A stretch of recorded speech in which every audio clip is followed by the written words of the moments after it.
Redo तुम cheating कर रहे हो, अब मेरी बारी है। अभी मेरा और खेलने का दिल कर रहा है, जब थकूंगा तो तुम्हें दे दूंगा। रीडो तुम चीटिंग कर रहे हो, हम मिलकर खेल रहे हैं, अब मेरी बारी है। तुमने अपनी बारी ले ली है, ये मुझे दो। नहीं दूंगा मैं फिनी, नहीं, छोड़ो इसे। फिर फिनी रीडो से ज़बरदस्ती बॉल लेने की कोशिश करती है। एकदम रीडो का हाथ छूट जाता है और वह ज़मीन पर जाके गिरता है। आई मेरा सर, फिनी की बच्ची, तुमने मेरा सर फाड़ दिया है, मेरा सर। मैंने तुमसे कहा था ना छोड़ दो इसे, तुमने नहीं छोड़ा तो इसमें मेरा क्या कसूर है?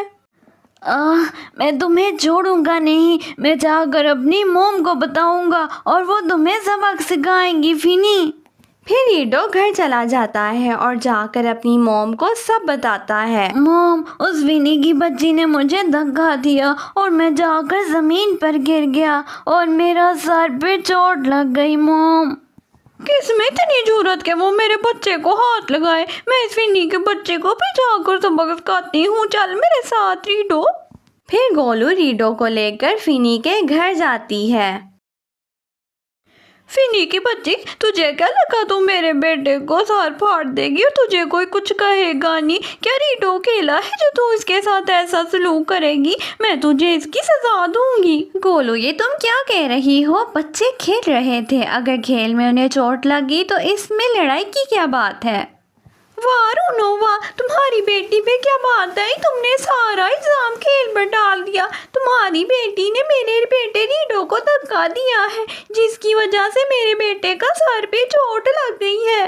फिनी, गोलू क्या कह रही है? क्या तुमने रीडो को धक्का दिया है? नहीं मॉम, रीडो चीटिंग कर रहा था, मेरी बारी थी, वो मुझे बॉल नहीं दे रहा था। जब मैंने उसे बॉल लेने की कोशिश की तो उसका हाथ छूट गया और वो ज़मीन पर जाके गिर गया, तो इसमें मेरा क्या कसूर है मॉम?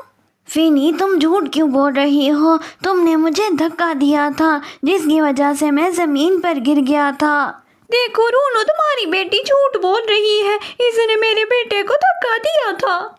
गोलू, बस कर दो, कब तक तुम बच्चों के पीछे लड़ने दूसरी फिशेस के घर जाती रहोगी? क्या हर दफ़ा दूसरी फिशेस की गलती होती है और तुम्हारी बेटी की नहीं? और हाँ, मेरी बेटी फिनी झूठ नहीं बोलती।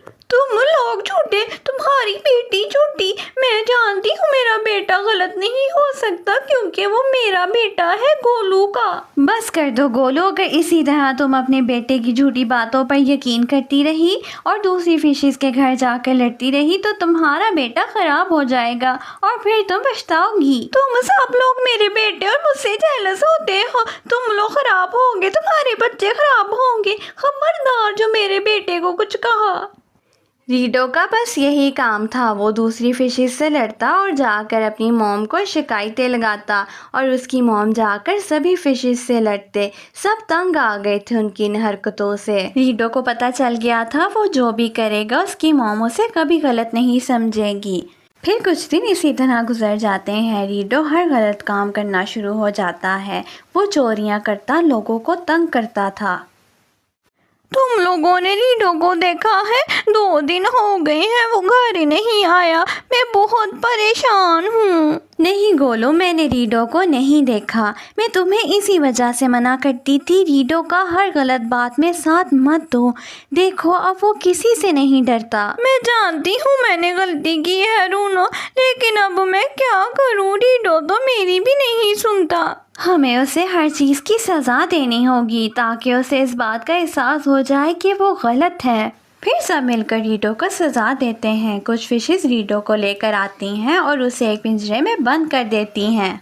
मॉम, मेरी तो कोई गलती भी नहीं है, देखें लोगों ने मुझे पिंजरे में बंद कर दिया है, ये सब मुझसे जेलस होते हैं, मुझे निकालें यहाँ से। बहुत हो गया रीडो, बंद कर दो झूठ बोलना, अब मैं नहीं आऊँगी तुम्हारी बातों में।